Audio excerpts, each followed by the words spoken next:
Best health packages up to 80% discount. Tirumala Diagnostics. Ghosh प्रघोष समनाय मधो गुणेन मध्ये बबन्ध जननी नवनीत चोरम तद्बन्धनं त्रिजगतामुदराश्रयाणाम् आक्रोश कारणमहो नितरां बभूव. భాగవత కథాసుతకి స్వాగతం. చాణూర ముష్టికుల్ని సంహరించిన అనంతరం కృష్ణుడు కంసుణ్ణి సంహరించాడు. కంస వధ తర్వాత తన అమ్మా నాన్నల దగ్గరికి వెళ్ళాడు. అయితే మొదట పిల్లల్ని చూసి ఇంత లోకోత్తరమైన కార్యాలు చేసే వాళ్ళని లోకేశ్వరులుగా భావించి పిల్లలని దరి చేరలేదట వసుదేవుడు దేవకిదేవి. అయితే కృష్ణుడు వారిని తన విష్ణుమాయలో కప్పివేసి మళ్ళీ తమ సంతానం పట్ల వాళ్ళకి ఆసక్తిని కలగజేశాడు. పిల్లల్ని కౌగులించుకుని చాలా సంతోషించారు. ఈయన ఎట్లా పాదాలు పట్టుకుని అమ్మా నాన్నకి చెప్పాడు, మీ సంతానమై పుట్టి కూడా మేము మిమ్మల్ని ఏ రకంగానూ రక్షించలేదు, మా దారిని మేము ఉన్నాము.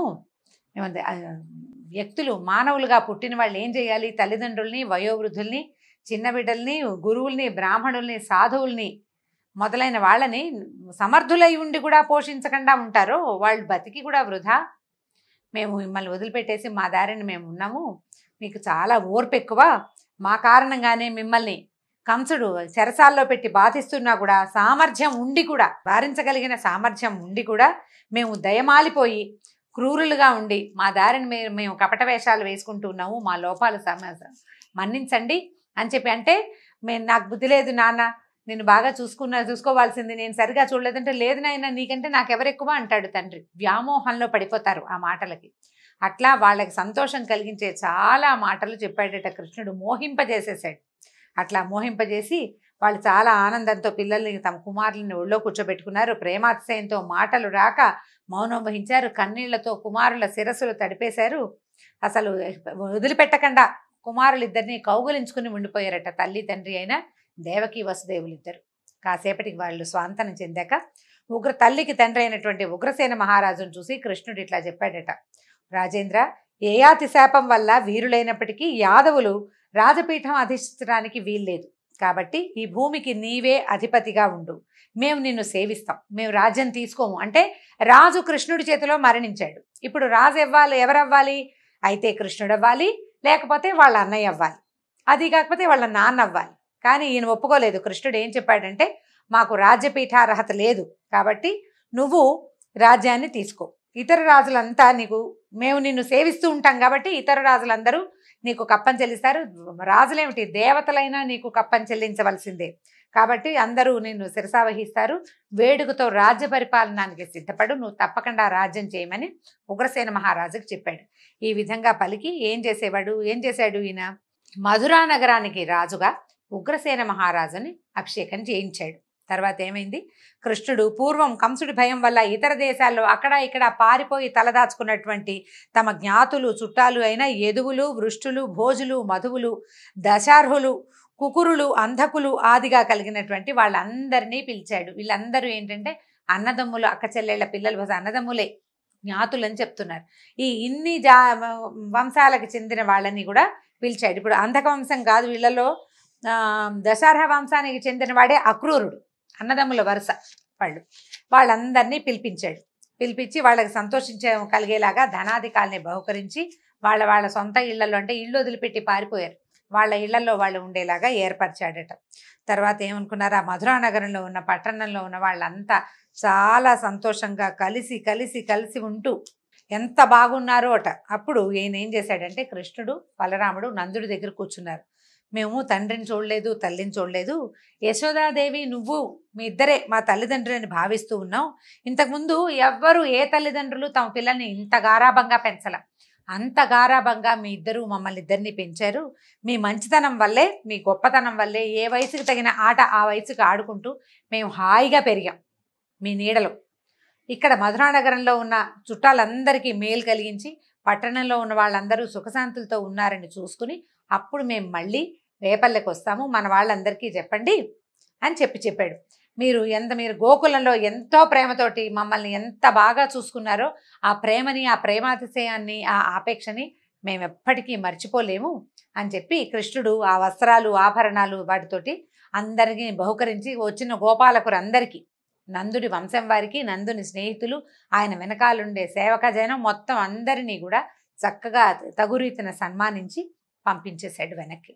దుఃఖపడుతూ నందుడు యశోదకి ఏం చెప్పాలి, గోపికలందరూ ఇతని కోసం వేచి ఉంటారు, వాళ్ళకి ఏం చెప్పాలి, రేపు పల్లెలో ఉన్న వాళ్ళంతా కృష్ణుడేడి బలరాముడేడి అంటే ఏం చెప్పాలో తెలియక ఈ కొడుకుని వదిలిపెట్టడానికి మనసు రాక దూడని వదిలిపెడుతున్న ఆవులాగా అమిత దుఃఖంతో నందుడు మిగిలిన వేపర్లకు చెందినటువంటి జనం అంతా కలిసి తిరిగి వెనక్కి వెళ్ళిపోయారట. అయితే అనంతరం వసుదేవుడు చాలా గొప్ప చరిత్ర కలిగిన తన కుమారులకి గర్గుడు మొదలైన బ్రాహ్మణ పురోహితుల సన్నిధిలో యథావిధిగా ఉపనయన సంస్కారం జరిపించాడు. ఉపనయన సంస్కారం చేసిన తర్వాత విద్యాభ్యాసానికి పంపిస్తారు. మామూలుగా పిల్లలకి ఏం చేసేవాళ్ళంటే అప్పట్లో గర్భాష్టమం అని 7 ఏళ్ళు నిండుతూ ఉండగానే ఉపనయనం చేసి విద్యాభ్యాసానికి గురుకులానికి పంపేవాళ్ళు. ఎక్కడ ఈ క్షత్రియుల ఇళ్లల్లో పెరిగితే కనుక ఈ అబ్బాయి క్షత్రియులైనప్పటికీ గోపాలుల వంశంలో పెరిగాడు. క్షత్రియులే కానీ గోపాలకుల వంశంలోకి గోవులను పాలించే వాళ్ళ దగ్గర పెరగటంతో వాళ్ళకి ఉపనయన సంస్కారాలు అవి అలవాటు లేవు. ఏ వయసుకి తగిన పనులు ఆ వయసుకి నేర్పించటమే వాళ్ళ పద్ధతి. ఆ పద్ధతి ప్రకారం అక్కడ పెరిగాడు. ఇక్కడికి వచ్చేసరికల్లా ఇంచుమించుగా 15 నుండి 16 సంవత్సరాల వయసు వచ్చేస్తుంది. ఇద్దరు 16, 17 ఒక ఏడాది తేడాతోటి అంత వయసున్న పిల్లలే. అప్పుడు ఉపనయన సంస్కారం చేశాడు. కాబట్టి కృష్ణుడు కూడా వయసు దాటాకే ఉపనయనం చేసుకున్నాడు అనమాట. ఈ ఉపనయనం అయిన తర్వాత ఏం చేశాడు, అందరి నుంచి చక్కగా మంచి మంత్రాలు అవి అందుకుని ఈ ఉపనయనం జరిగిన తర్వాత ఏం చేశారు, ఈ పిల్లలిద్దరిని విద్యాభ్యాసానికి పంపాలనుకున్నారు. ఈ ఉపనయనం సందర్భంలో ఎంతమందో బ్రాహ్మణులకి ఆవులు, బంగారము ఎన్నో దానం చేసేట. కుమారుడు పుట్టగానే 10,000 ఆవుల్ని దానం చేస్తానని మనసుతోటి సంకల్పించిన వాడు ఉపనయనం అప్పుడు ఆ ఆవులన్నిటినీ దానం చేశాడు. తను ఎట్లా సంకల్పించుకున్నాడో ఆ రకంగా దానాలు చేసేసాడట. తర్వాత ప్రత్యక్ష దానం అప్పుడు మనసులో చేశాడు. యాచకులకి వాళ్ళకి ఏవేవి కావాలంటే అవేవి సమర్పించేట.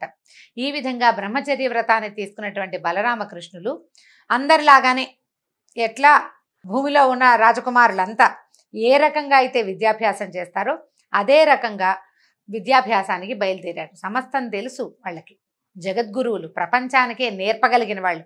అయినా కూడా మానవుల విధానం ప్రకారం చేయవలసిందే.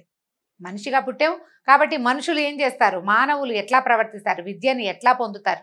గురూపదేశం లేకపోతే మానవులకు పనికిరాదు, గురూపదేశం ఉండాలి. అంచేత వీళ్ళిద్దరూ ఏం చేశారు, సరి అయిన ఆచార్యుణ్ణి వెతుక్కుంటూ బయలుదేరారట.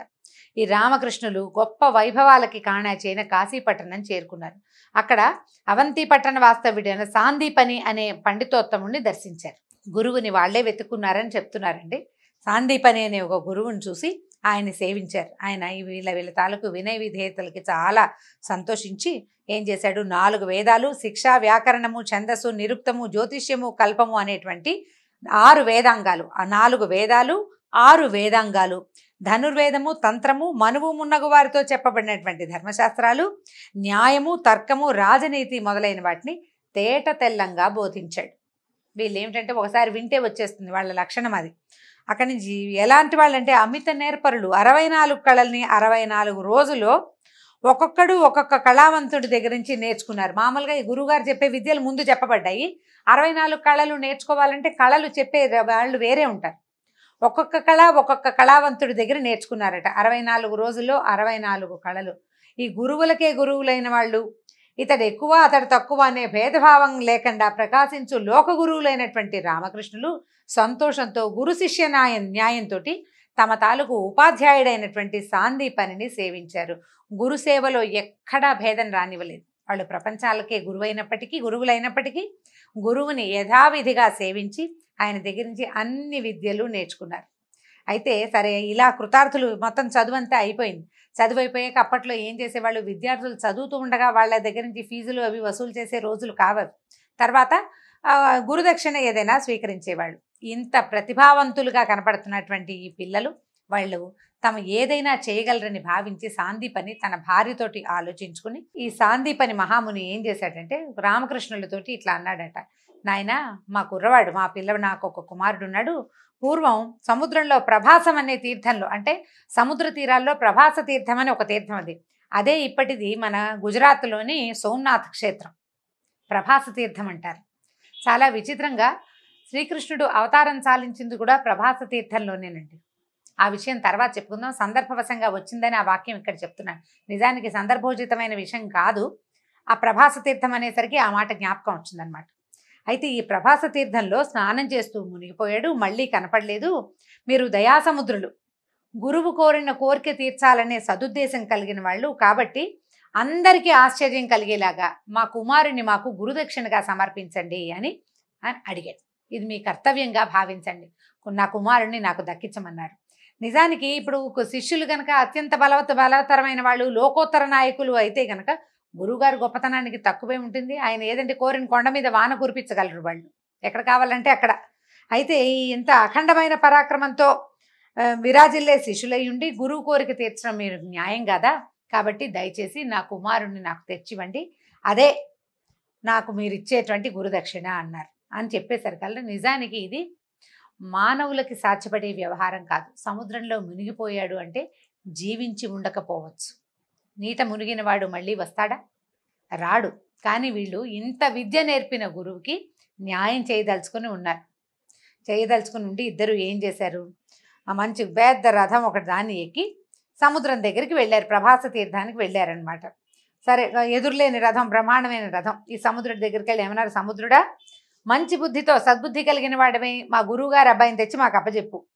ఏమైనా కనుక సమాధానం సరిగ్గా చెప్పకపోయావో అంటే ఎదురు మాట్లాడేవో నిన్ను ఇంకింపజేసే బాణాలు వేస్తాం మేము నీ మీద అని గట్టిగా చెప్పారు. చెప్పేసరికల్లా సాగరుడు మానవ రూపంలో వచ్చాడు. దైవ రూపం అంటే ప్రత్యక్ష రూపంలో వచ్చి, మానవ రూపం అని చెప్పకూడదండి, ప్రత్యక్షంగా కనపడ్డాడు. ప్రత్యక్ష రూపంలో వచ్చి నా మాటల్లో నేనేమి మోసం చేయను, ప్రభాస తీర్థంలో అందమైన ఆకారం గలవాడు మంచివాడు అయిన బ్రాహ్మణ బాలుడు స్నానం చేస్తుండగా తరంగం ఒకటి పైకెగసి భయంకరమైన వేగంతో అతని లోపలికి తీసుకుపోయింది. అయితే అప్పుడు ఏమైంది, ఆ లోపలికి వెళ్ళేసరికల్లా ఈ సముద్రంలో ఉన్నటువంటి పంచజనుడు అనే ఒక రాక్షసుడు, దైత్యుడు ఆ కుర్రాన్ని మింగేశాడు. కాబట్టి నాదేం లేదు, నేను కాదు ముంచింది, అక్కడ ఒక రాక్షసుడు ఉన్నాడు, వాడు లాగేశాడని చెప్పాడు. అని చెప్పి ఆ రాక్షసుడు ఎక్కడుంటాడో చూపించాడనమాట. శ్రీకృష్ణుడు ఏం చేశాడట, శంఖం పూరించి పిలిచాడు. అక్కడ దాకా వెళ్ళిపోయి పిలిచేసరికల్లా ఈ పంచజనుడు భయ సందేహాలతో చాలా భయపడిపోయాడట వాడు. ఈ కృష్ణుడు సాగర జలంలో ప్రవేశించాడు. ప్రవేశించి బంగారు పింజలతో అంటే బ్రహ్మాండమైన బాణాలు, అంటే చక్కటివి అతి పదునైనవి మెరిసిపోతూ బంగారపు రంగులో మెరిసే బాణాలని వేసి ఈ పంచజనుడి పొట్ట చీల్చాడు. పొట్ట చీల్స్తే ఆ పొట్టలో విప్రకుమారుడు కనపడలేదు. అయితే ఈ కృష్ణుడికి నచ్చలేదు, ఇదేమిటి వీడిని చంపేసిన తర్వాత కూడా ఇది కనపడలేదని ఏమనుకున్నాడు. అయితే ఈ కొట్టినప్పుడు ఏమైంది, వీడి శరీరంలోంచి పాంచజన్యం, ఒక శంఖం ఉద్భవించిందట. వాడు సముద్రంలో ఉండేవాడు కదా, సముద్రంలో ఉండే ఒక శంఖ రూపిగా బయటకు వచ్చాడు. వాడి పొట్టలోంచి అది వచ్చిందట. పంచజనుడి నుంచి జన్మించింది కాబట్టి పాంచజన్యము అనే పేరు వచ్చింది ఆ శంఖానికి. ఆ పాంచజన్య శంఖాన్ని తన చేతిలోకి తీసుకున్నాడు. ఆలస్యం చేయకుండా తన బలరాముడితో కలిసి రథం ఎక్కి అన్నయ్యతో కలిసి యమసదనానికి బయలుదేరాడట. అంటే రాక్షసుడి గర్భంలో కనపడని విప్రకుమారుణ్ణి యముడు తీసుకెళ్ళిపోయి ఉంటాడు. రాక్షసుడు తినేశాడు. అతని ప్రాణాలను ఎవరు తీసుకెళ్తారు, ఎవరి ప్రాణాన్నైనా తీసుకెళ్లేవాడు యముడు. యముడు ఇంటికి పరిగెత్తారనమాట వీళ్ళిద్దరూ. వెళ్ళేసరికల్లా ఆ నగరం పేరేంటంటే సంయమని, సంయమనము కలిగింది అనమాట. ఆ సంయమని అని పేరు కలిగినటువంటి యమపురానికి చేరి బయట నిలబడి ప్రళయకాల మేఘంలాగా అలాంటి ధ్వనిని కలగజేసే శంఖాన్ని పూరించాడట. ఈ శంఖ శబ్దాన్ని వినేసరికల్లా యముడు అనుకున్నాడు, ఇదేమిటి, నేను ఇంత బలశాలిని, ఇంత గొప్పవాడిని, ఏ ప్రాణి నా నుంచి తప్పించుకోలేదు, నాకు కోపం తెప్పించేలాగా ఎవడో నా వాకిట్లో నిలబడి శంఖం పూరిస్తున్నాడు, వాడి సంగతి చూస్తానని బయటికి వచ్చిన యముడు పక్కపక్కన నిలబడిన బలరామకృష్ణుల్ని చూడంగానే అతనికి తెలిసిపోయింది, తమ లీలను చూపటానికి నరావతారంలో జన్మించినటువంటి నారాయణ స్వరూపునిగా కృష్ణుణ్ణి, ఆయన యొక్క సహోదరుడిగా ఆదిశేషువుని గమనించాడు, తెలుసుకున్నాడు. స్వరూపం చూడంగానే తెలిసిపోయింది నారాయణ స్వరూపం. తెలియగానే వెంటనే ఏం చేశాడు, పరమ భక్తితోటి పాదాల మీద పడ్డాడట. నా ఇంటికి వచ్చావు, నీకు ఏం కావాలో చెప్పమని అడగంగానే అప్పుడు అచ్యుతుడు ఏం చెప్పాడంటే, ఓ యమధర్మరాజా, మా గురువు యొక్క కుమారుడు, అతనిలో ఏం తప్పుందో తెలియదు, నువ్వు అతన్ని తెప్పించేసుకున్నావు నీ దగ్గరికి, అతన్ని నాకు అప్పచెప్పు, అతను కావాలి అనగానే యమధర్మరాజు ఇంకొకళ్ళ దగ్గర అయితే వీడికి సమయం అయిపోయింది అలాంటివి చెప్పేవాడేమో, కానీ భగవంతుడి దగ్గరికి ఏం చెప్తాడు, వెంటనే ఇదిగో వీడు తీసుకెళ్ళిపోండి అని చెప్పేసి సాందీపని మహర్షి కుమారుణ్ణి తెచ్చి అప్పచెప్పేశాడట. ఆ కుమారుణ్ణి తీసుకుని గురుకుమారుడితోటి బలరామకృష్ణులు ఇద్దరు భూలోకానికి వచ్చి కుమారుణ్ణి సాందీపని మహర్షికి వాళ్ళ గురువు గారికి అప్పచెప్పారు. ఇంకేం కావాలో చేయమని అడిగేసరికి ఆయన అన్నాడు, నాయన మీరు గురుదక్షిణ్ణి తెచ్చి అప్పచెప్పారు. మీలాగా చేయగలిగేవాడు, ఇంత లోకోత్తరమైన కార్యం చేయగలిగిన వాడు ఎవడు ఉండడు. మీ యశస్సు దిగంతాల వరకు వ్యాపిస్తుంది. ఎవరైనా సరే ఈ యమసదనం నుంచి గురువు కోరాడని కుమారుణ్ణి తెచ్చిపెట్టగలిగే వాళ్ళు ఉన్నారా? యమసదనానికి వెళ్ళిన పిల్లాడు చచ్చిన పిల్లవాడిని తెచ్చివ్వడం అంత సులువా? మీరు కాబట్టి ఈ పని చేశారని, ఎప్పటికీ మీ తాలూకు గొప్పతనం ప్రపంచంలో నిలిచి ఉంటుందని దండం పెట్టాడు. పెట్టి తర్వాత నేను ధన్యుణ్ణి అయ్యానని వాళ్ళని దీవించి ఇద్దరిని పంపించేశాడు. ఆ తర్వాత ఏం చేశారు, వీళ్ళిద్దరూ చక్కగా రథం ఎక్కి మధురా నగరానికి బయలుదేరి వెళ్ళిపోయారు. మనం భాగవత్ కథ సుధా చివరిలోకి వచ్చేస్తున్నామండి. విద్యాభ్యాసం కూడా పూర్తి చేసుకుని వచ్చిన తర్వాత కృష్ణుడు చేసిన ఎన్నో లోకోత్తర క్రియలను అన్నిటినీ మనం చెప్పుకోలేకపోతాం. ఇంకొక 4 భాగాల్లో భాగవతం పూర్తి చేసేసుకుంటాం. అంటే మార్గళి పూర్తయ్యేసరికి మన భాగవత్ కథాసుధ అయిపోతుంది. రుక్మిణి కళ్యాణంతో ఈ కథను ఆపుకుందాం. ఈ 4 భాగాల్లో కృష్ణుడు మహాభారతంలో ఉన్న పాత్రలతోటి కూడా ఇక్కడి నుంచి పరిచయం మనకి భాగవతంలో ఏర్పడుతుంది. ఆ కథా విశేషాలను రేపు తెలుసుకుందాం. నమస్కారం.